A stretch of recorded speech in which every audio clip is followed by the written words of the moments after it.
Vita. Jadi di kesempatan kali ini aku bakalan kasih tahu ke kalian gimana sih caranya mengukur tanda-tanda vital yang baik dan benar. Jadi yang pertama, tanda-tanda vital itu ada 4. Yang pertama itu suhu, yang kedua itu mengukur tekanan darah, yang ketiga itu mengukur kedalaman nadi dan juga laju nadi, yang terakhir adalah mengukur laju pernapasan.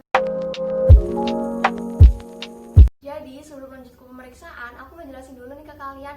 Ada 3 tempat pemeriksaan suhu. Yang pertama di aksila ataupun ketiak, yang kedua ada di rektal ataupun anus, dan yang terakhir ada di oral ataupun mulut.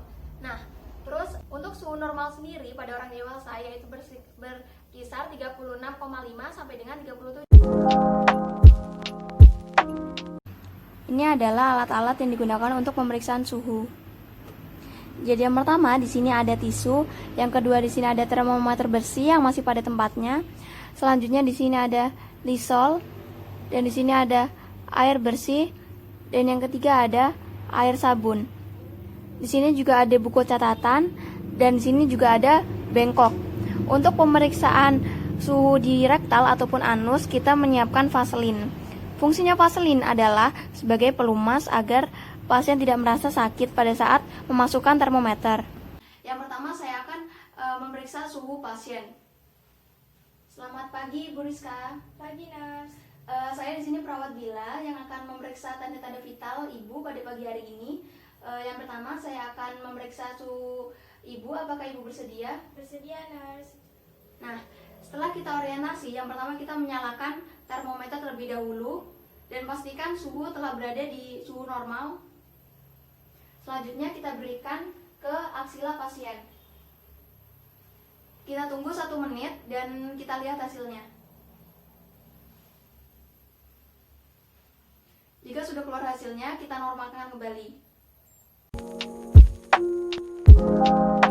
Selanjutnya kita ke pemeriksaan nadi. Jadi sebelum kita lanjut ke pemeriksaan nadi, aku mau jelasin dulu nih beberapa hal ke kalian. Yang pertama, kalian tuh harus pastiin kalau pasiennya itu dalam keadaan tenang, gak habis lari-larian ataupun gak habis berpergian dari mana-mana. Terus kita harus menghitung denyut nadi selama 1 menit full menggunakan arloji. Selanjutnya untuk pemeriksaan denyut nadi kita harus menggunakan arloji atau jam.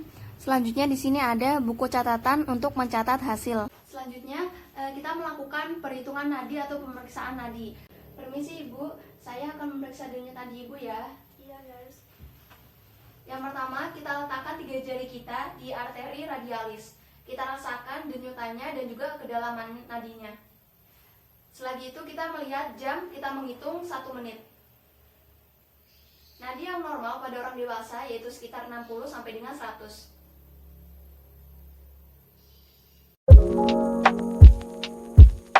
Di video selanjutnya aku bakalan kasih tahu nih ke kalian gimana sih cara memeriksa pernapasan biar datanya biar asli, biar nggak dimanipulasi sama pasien. Sama halnya dengan pemeriksaan denyut nadi, pemeriksaan laju pernafasan juga kita harus menggunakan arloji. Dan yang kedua, kita harus menggunakan buku catatan. Selanjutnya yang ketiga, saya akan memeriksa laju pernafasan pada pasien.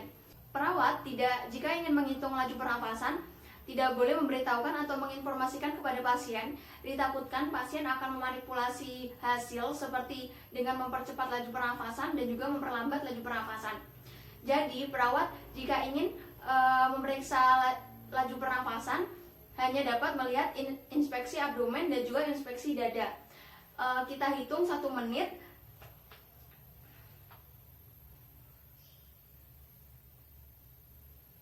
Baik, normalnya pada orang dewasa yaitu sekitar 12 hingga 20 per menit.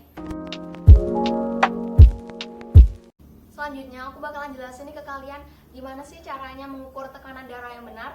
Nah, jadi pengukuran tekanan darah itu bagi orang dewasa yang normal sekitar 120 per 90 mmHg.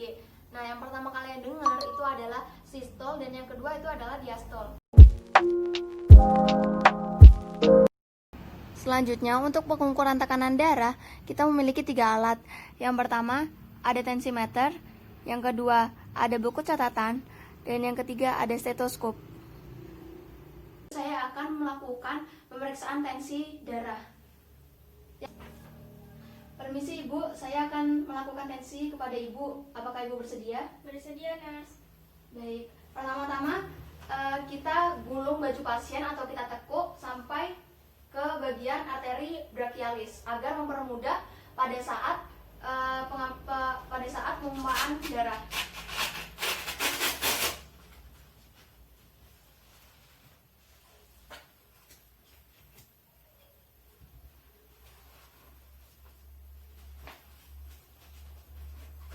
Permisi ya Ibu. Iya, nurse.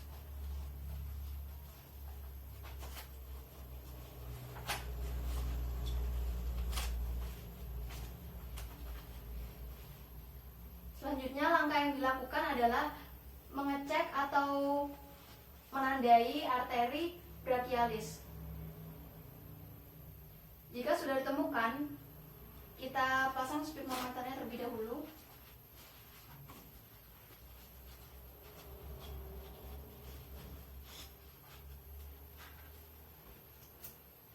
Lalu kita menggunakan stetoskop.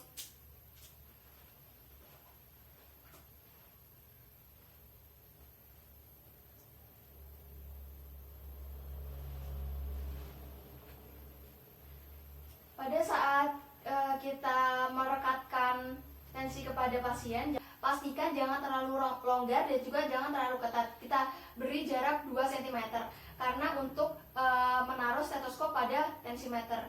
Sebelumnya kita pastikan dulu jika stetoskop telah menyala. Lalu kita taruh di arteri brachialis dan kita rasakan. Selanjutnya kita mengunci tensimeter terlebih dahulu sebelum kita pompa.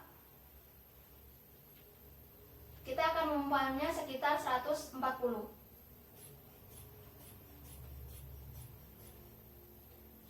Lalu kita tahan dan kita longgarkan pengunci secara perlahan.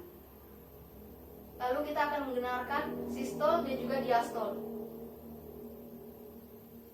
Baik, tekanan darah yang normal yaitu sekitar 120/90 mmHg. Yang pertama yaitu sistol dan yang kedua ada diastol. Baik Ibu, terima kasih. Setelah perawat selesai memberikan tensi, yang terakhir yang kita lakukan adalah merapikan kelai pasien dan juga mencatat seluruh prosedur yang telah kita lakukan sesuai SOP di buku evaluasi atau buku catatan.